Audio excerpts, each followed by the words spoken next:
Good morning.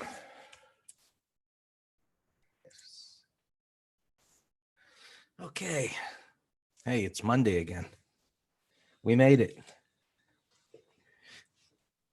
Good morning.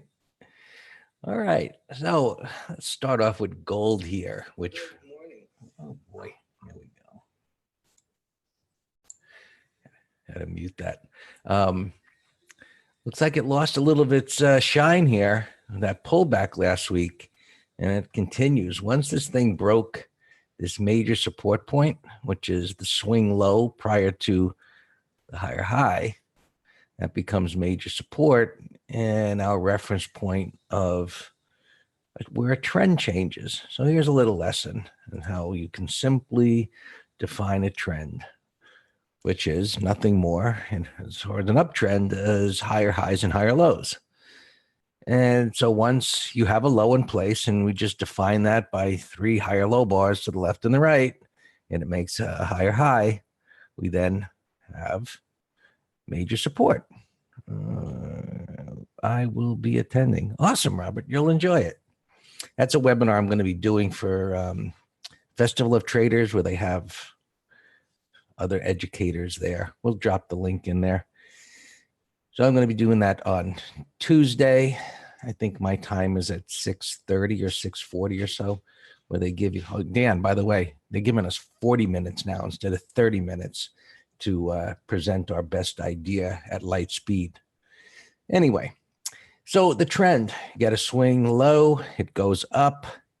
And once you get next pullback, it goes up. You get another swing low, pull back, swing low, it goes up. And that is your higher highs, higher and lows, and that becomes major support. Violates that, it's broken the trend change. No moving average crossovers to think about, no trend lines to think about, no fib lines to think about. Just follow that simple approach and you will know when the trend changes every single time. And it has to break the trend line every single time. So you don't have to connect the dots either. So, and you don't have to think about which moving average crossovers, simple as can be. So gold pulling back here quite a bit, still in a downtrend.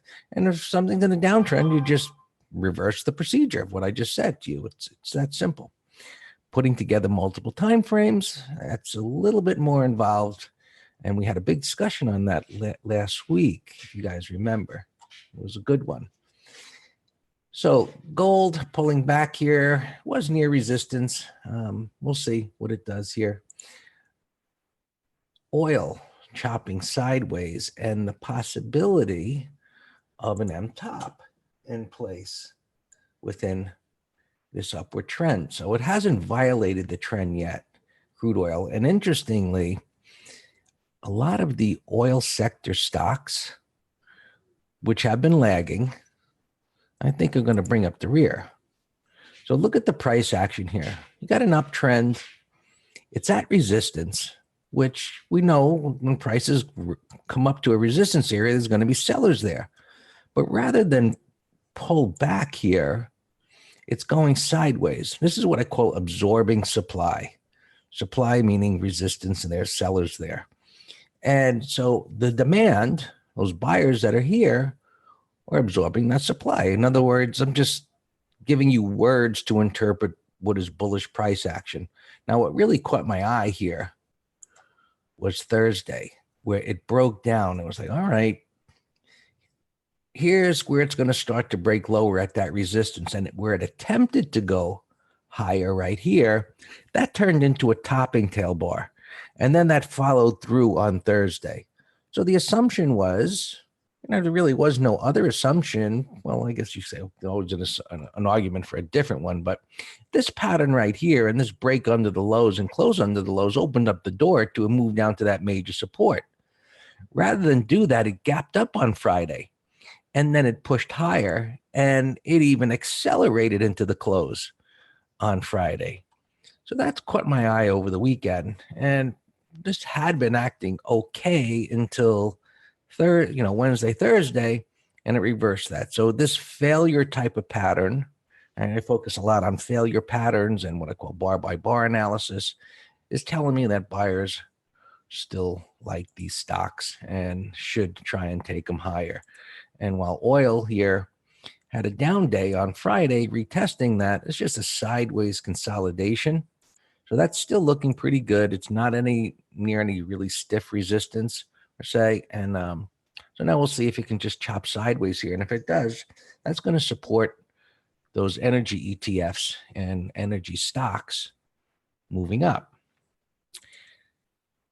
Now, bonds, this was really something to take note of last week when bonds broke down through this consolidation within this upward move, and they broke down, and then we saw yields start to move up, right? Because they just moved the opposite of that. And so here, TBT, which is the ETF, short bonds or long yields, broke out and looks like it's headed up to at least the 200 MA and possibly even higher. So that's good for the inverted yield curve potential type of scenario, which never did happen, but was widely talked about near the end of last year. And we got one of the reasons besides China, tariffs and so on, that got the market correcting. And now, today there's news every day or every other day. There's China concerns. Oh no, today there's no China concerns. And so today there is little China concerns and things are getting better. So things improving there. And maybe the China deal comes through and maybe that's what might get this market correcting a bit. Right now, it seems like it'll just go up forever because it's resilient. Buyers come in every single day and they even step it up on Fridays. Here's the futures, just marching higher here. It's near this resistance area. I lost my other page over the weekend. My computer shut down abruptly and I have to find it. In any event, so looking at this pattern here, right, we've cut the market internals. They haven't changed much since we reviewed them last week, which are at a bearish extreme. And so now retesting this high, it's going to be interesting to see whether this just continues to move higher. Is this market on its way up to make new all-time highs where it could push up, back up to this level? Will it accelerate here? Or by the end of today, I think, well, we're going to get a better idea about that scenario, or whether this gap up actually fails. And if we were to get a big red bar by the end of the day today, well, then we've got an M top in place here. And then last Thursday's low, ultimately, that's what you should be focused on as a line in the sand of importance. Even if we get a red bar, one red bar doesn't change the trend.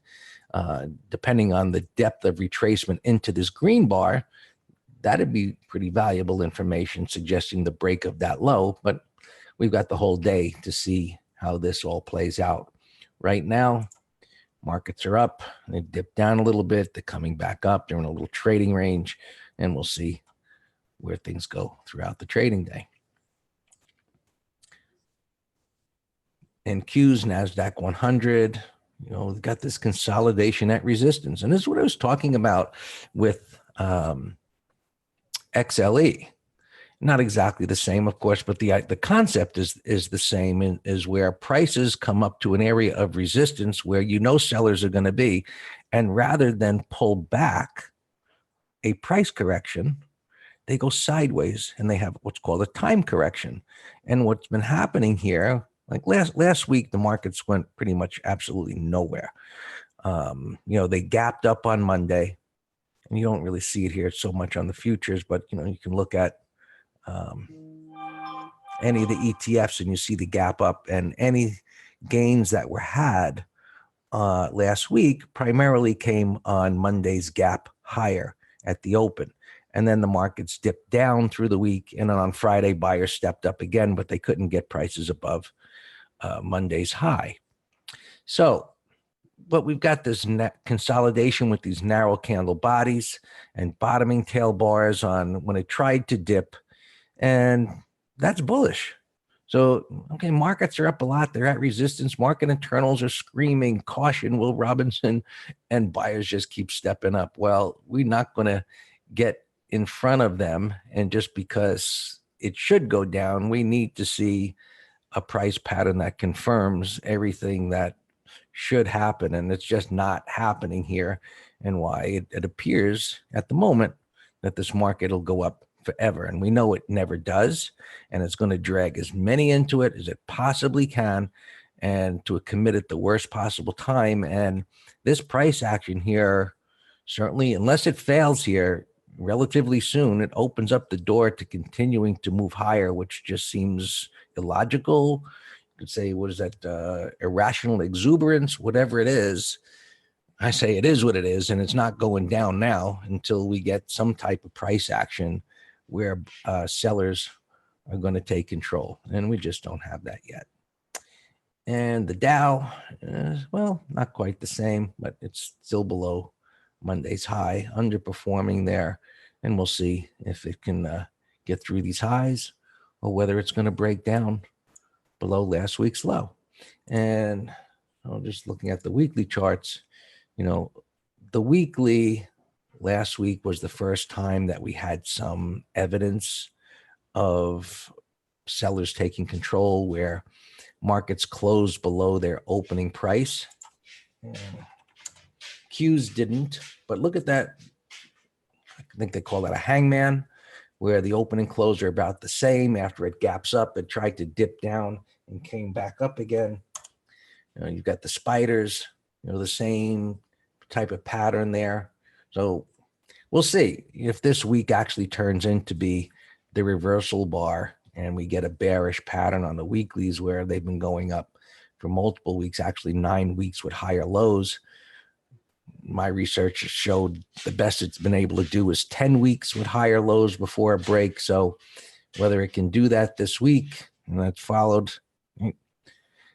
I have to think it's going up too, trader, because there's no clear evidence to say it's not going up. But we do know that historically, based on the internals that I've used for decades, that risk is rising, or the odds are increasing that it's going to stop going up soon. So, but we don't get in front of that until we have price action that says it's the time. So we'll see if that's this week or whether it's not, or whether it goes up. But I mean, we all, if you know candlestick patterns at all, multiple weeks up like this into resistance with slowing momentum increases the probability of a turning point. And I looked at SPY, and it's there. Diamonds. Close. First one closed below its opening price at resistance. So we'll see what happens there. We looked at biotechs, was one of the ones that really did well last week. So, and pharmaceuticals and those stocks look like they can do pretty well also. And the transports were the weakest, and they actually closed below a prior week's low for the first time. And that's possibly going to make a lower high. So there are some cracks in the wall, so to speak. There are warning signs. There's still stocks that look good, that can go higher. The markets overall still look like they can go up, but be objective, have some rules, because when the turn comes, the exit door will be crowded. And that's it. All yours, Dan. All right, thanks. Good morning, everyone. Be objective.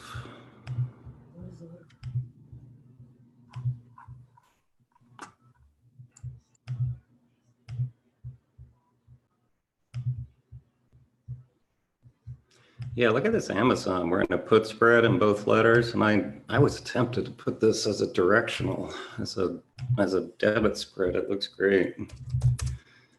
Inside here, they're showing one print at 90. We got a covered call on that. It looks great. J&J, we had a covered call. It got assigned on Friday, but we're looking this for a continuation swing trade. Michael Jackson put spread. Oh, actually, we took our profits on MJ. So let me delete that. Transports, we have a call spread, and we took half. And yeah, this one looks weaker than the broader markets. We might, when things crack, we might even do a directional in this. We have, like I said, just the call spread, and they only have monthlies, unfortunately. Apple, we have a covered call, and we're looking for a new put spread. Papa Echo, it's, you know, acting weak, but we're still in it. It's held our stop. AGN last week we had as a short under these lows and it never triggered. And now that it's breaking out, all of this consolidation becomes support. It's kind of a bullish retest on the weekly. I'm watching that for a put spread. ACB, another pot stock. We're long stock. Tagada, long stock. Garmin, I've just been watching this. It's a tank. LRCX, we have a call spread, and it's fine. You know, it's Friday. We need that melting ice cube. Oh, Jeff, well, that's fine then. It looks good. I mean, so just, it looks fine. I'm going to watch it for a re-enter. Echo Alpha, put spread. Nice pre-market action. This one went against us. It held the stop, and it's just one of those where there were no adjustments necessary, even though it went against us. So I like the pre-market action. 30-minute high, this might be a day trade long. Got a little gapping up from a W bottom right there. I like it. ACAD, I'm watching on a pullback.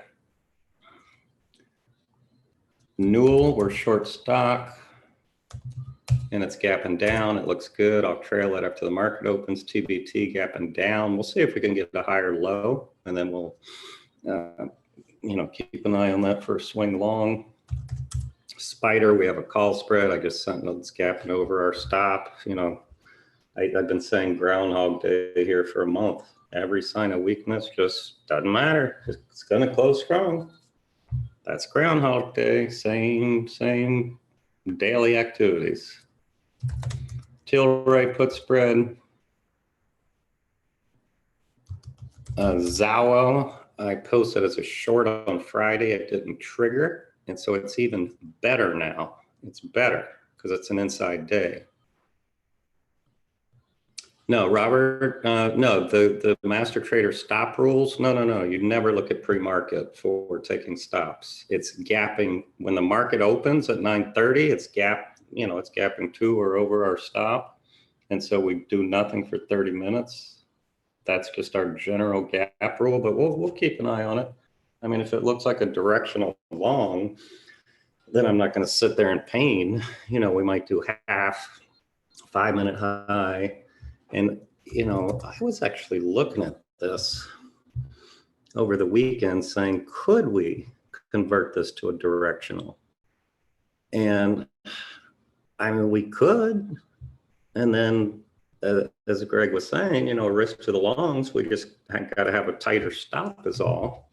And so converting it to directional would be either buying stock or buying in the money call or rolling our out of the money call deep in the money. So we convert a bear call credit spread to a bull call debit spread. Amazon, we already talked about. Tesla, we have a call spread gapping up a little bit. I'll tighten the stop this morning. We're over 50% of max profit already.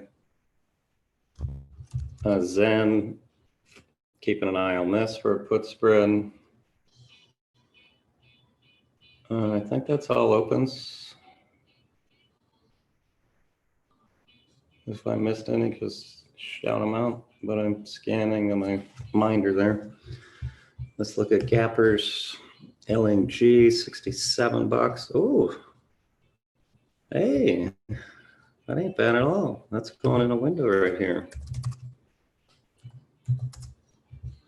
LNG.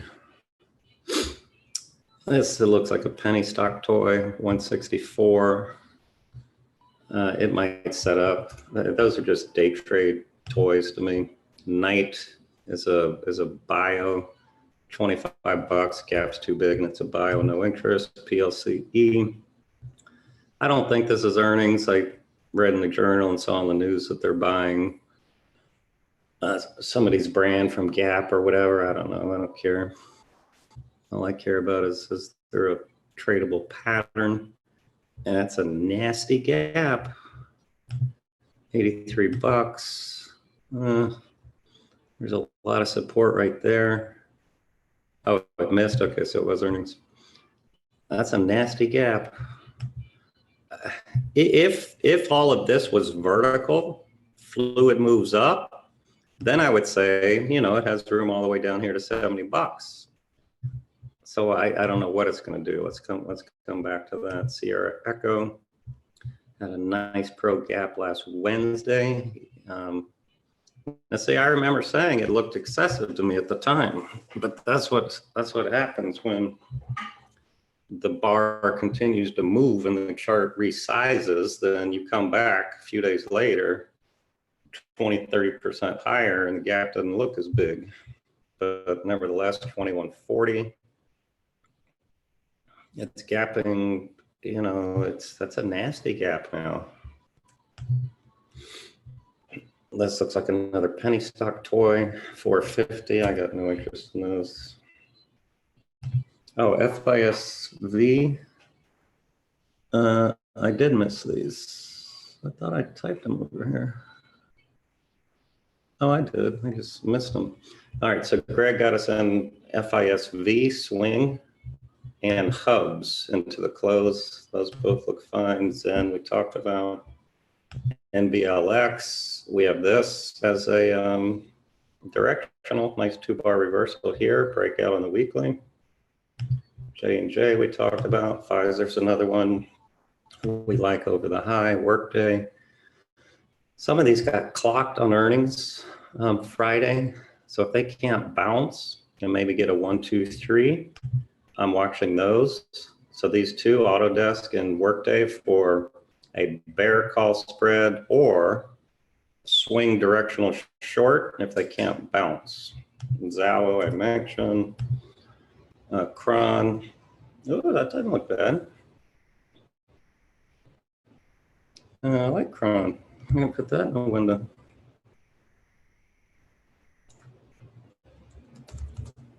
Right over the high, we got 1, 2, 3, 4 bars in the upper half of this gap engulfing.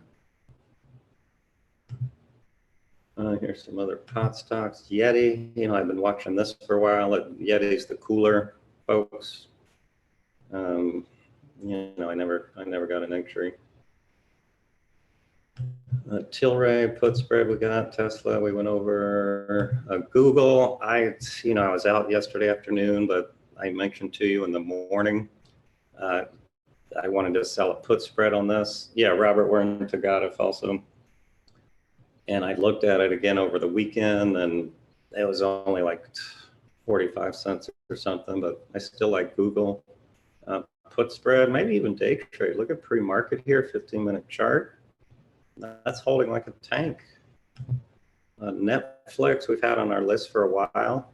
It's not ready, but if it can keep going sideways here, and then we get a something with a big engulfing bar, or, you know, something, then I like that. Wow, Intel's had a nice move with the sector. Microsoft. Yeah, that was our entry day. Look at that.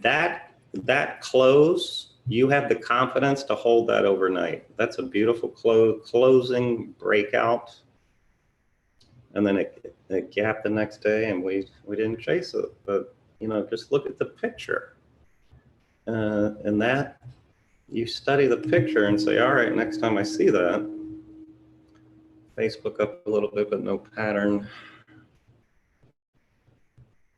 All right, well, I'm done. 928, 281.15. Our stop is 281.42, so that's why it's gapping right over it. Yeah, trader. Yeah, so did you do that when we mentioned it? Yeah, it looks good. And the Amazon too. I mean, look at that. Look at that beautiful base. We said for a week or two that whatever way this breaks, we're going to trade it. And we did. I'm just looking at this LNG up here, upper right window. That looks good. You know, it's kind of running here pre-market, so we need a 5-minute pullback. Robert, do we look at the weekly and maybe let the daily go sideways? Yeah, if you're not in, yeah, it has to go sideways. It's at weekly resistance with overbought internals, so it's just not ideal. I would just wait for another bust to come by. I'm just not a chaser unless, like Tandem, we did chase on this breakout bar right here. See, I can tell. I don't even need to go look at my records. This was the day we entered Tandem, 1-8. But it was up 1, 2, 3, 4 bars, and we teach that that's not an ideal entry, buying, you know, after a multi-bar. But I like the weekly and monthly so much that we did it, and we got paid for it. I had a beautiful run. All right, look at LNG tanking now. So we do nothing for the first 5 minutes ever, unless it's, you know, really something unique. Gap trade. I'm watching all my opens here. Amazon looks great. Our midpoint now is 21 cents. Let's go ahead and adjust that. And I already have it